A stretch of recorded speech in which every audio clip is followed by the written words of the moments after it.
sariling kwento. May mga lugar na simple lang, pero puno ng kasaysayan at mga taong masisipag.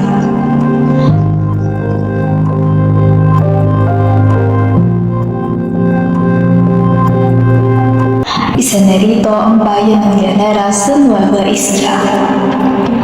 Kilala ito sa malalawak nitong palayan, mababait na mamamayan at unti-unting pag-unlad sa paglipas ng panahon. Samahan ninyo kami habang kilalanin natin ang kwento ng Llanera mula noon hanggang ngayon. Kapag Nueva Ecija ang naririnig natin, palayan agad ang naiisip ng marami.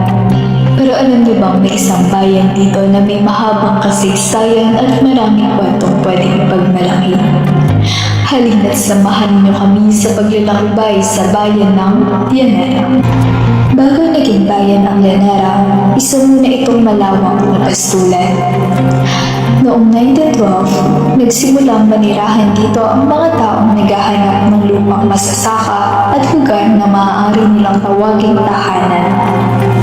Habang dumarami ang mga naninirahan, unti-unti ring lumaki ang komunidad.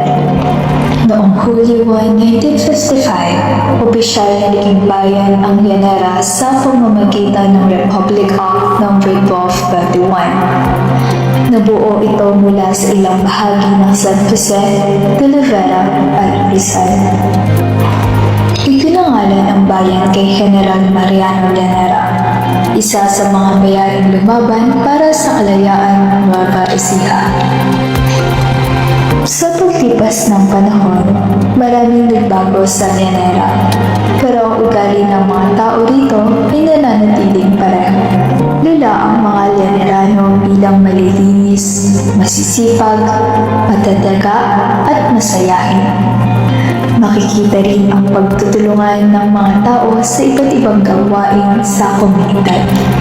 Pagdating sa kabuhayan, pagsasaka pa rin ang pangunahing hanap buhay ng maraming pamilya, lalo na ang pagtatanim ng palay.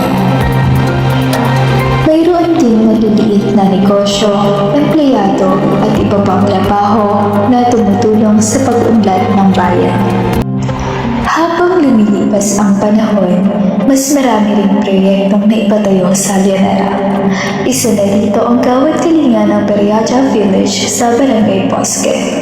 Isa itong proyektong pabahay para sa mga pamilyang nangangailangan. Sa pamamahala naman, patuloy na nagtatrabaho ang lokal na pamahalaan upang mapanatili ang kaayusan at makapagbigay ng mga programang makatutulong sa mga mamamayan. May mga paniniwala rin na hanggang ngayon ay niririnig pa natin, tulad ng mga kwento tungkol sa aswang at mangkukulam. May ilan ding lumalapit sa albularyo at nananatili pa rin ang tradisyon ng sama-samang pakikiramay at pagtutulungan kapag may namatayan. Hindi mabubuo ang kwento ng Llanera kung wala ang mga magsasaka. Sila ang isa sa mga dahilan kung bakit patuloy na umuunlad ang agrikultura ng bayan. Sa bawat pagtatanim at pag-aani, kasama ang pag-asang magkaroon ng mas magandang buhay para sa kanilang pamilya. Isa sa mga ipinagmamalaki ng Llanera ang Banwarang Manalang Festival. Ginagawa ang pagdiriwang na ito bilang pasasalamat at pagkilala sa sipag ng mga magsasaka na malaki ang naitulong sa bayan. Maraming nagbago sa Llanera sa paglipas ng panahon. Mula sa isang simpleng pamayanan, isa na itong bayang patuloy na umuunlad. Pero sa kabila ng lahat ng pagbabago, nananatili pa rin ang sipag, pagtutulungan at pagmamahal ng mga Llanerano sa kanilang bayan. At yun ang dahilan kung bakit patuloy na lumalago ang Llanera. Maraming salamat sa pagsama ninyo sa amin sa pagkilala sa kasaysayan ng Llanera. One is the loneliest number that you'll ever do. Two can be as bad as one. It's the loneliest number since the number one. One is the loneliest number that you'll